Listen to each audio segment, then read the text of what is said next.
اللہ تعالیٰ کبھی آزمائش کے لیے اس کے رزق میں تنگی کرتا ہے تو وہ شکوہ کرتا ہے کہ میرے پروردگار نے میری اہانت کی، میری توہین کی، میری بے عزتی کی، یعنی چاہیے تو یہ تھا کہ مجھے بہت کچھ ملتا، لیکن معاذ اللہ اللہ تعالیٰ نے میری بے عزتی کر کے مجھے بہت کم دیا، شکوہ کرتا ہے۔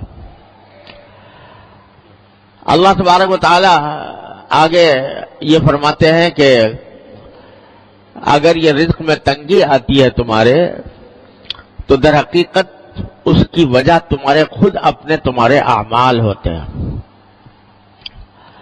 رزق میں تنگی کے دو مطلب ہیں۔ ایک مطلب تو یہ ہے کہ آمدنی کم ہو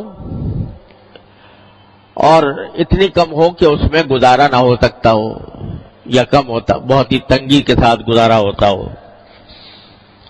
یہ بھی رزق کی تنگی کی ایک شکل ہے۔ اور دوسری رزق کی تنگی کی شکل یہ ہے کہ آمدنی دیکھنے میں تو بہت ہے لیکن برکت نہیں ہے، اور اس کا نتیجہ یہ ہے کہ ساری آمدنی ہونے کے باوجود آدمی ہر وقت کسی نہ کسی الجھن میں گرفتار ہے۔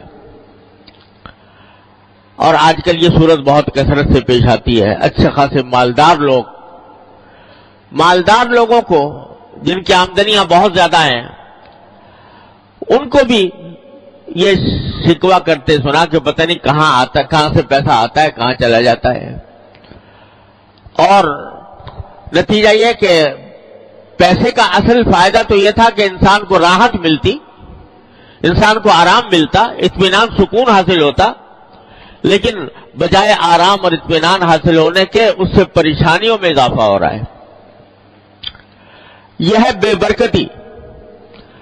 آمدنی تو ہے مگر برکت والی نہیں ہے۔ اللہ تبارک و تعالیٰ جب برکت عطا فرماتے ہیں تو تھوڑی آمدنی میں انسان کو سکون آرام مل جاتا ہے، راحت میسر آ جاتی ہے۔ اور اللہ بچائے اگر بے برکتی ہو تو لاکھوں کی اور کروڑوں کی آمدنی ہو، اس کے باوجود انسان پریشان ہی نظر آتا ہے۔ اور قرآن کریم نے ایک جگہ فرمایا کہ بعض اوقات انما یعذبہم بہا فی الحیاۃ الدنیا، اللہ تعالیٰ اس مال کو ان کے لیے عذاب کا ذریعہ بنا دیتے ہیں دنیا ہی کے اندر۔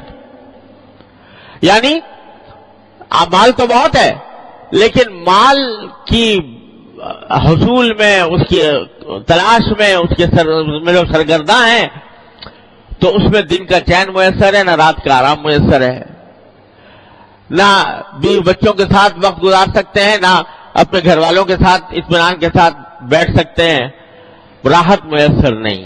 پیسہ ہے مگر راحت نہیں۔ یہ بھی رزق کی تنگی کی ایک بدترین شکل ہے۔ تو اللہ تبارک و تعالیٰ دونوں قسم کی تنگیوں کا، اس میں الفاظ جو ہیں دونوں قسم کی تنگیوں کے کو شامل ہیں کہ چاہے آمدنی کم ہو یا آمدنی میں برکت نہ ہو، دونوں کی وجہ در حقیقت یہ ہے کہ تم لوگوں کے حقوق ضائع کرتے ہو۔ لوگوں کے حقوق کیا ضائع کرتے ہو؟ پہلا ذکر کیا یتیم کا، لا تحاضون علی طعام بلکہ لا تکرمون الیتیم، یتیموں کی عزت نہیں کرتے۔ یہ نہیں کہا کہ یتیموں کو کھانا نہیں کھلاتے بلکہ عزت نہیں کرتے۔ مطلب یہ کہ اول تو یتیموں کی دیکھ بھال میں تمہاری کمی ہے، اور اگر کبھی کوئی کرتا بھی ہے تو اس کا جیسا اکرام ہونا چاہیے، جیسی عزت ہونی چاہیے، اس قسم کی عزت اس کو نہیں دیتے ہیں۔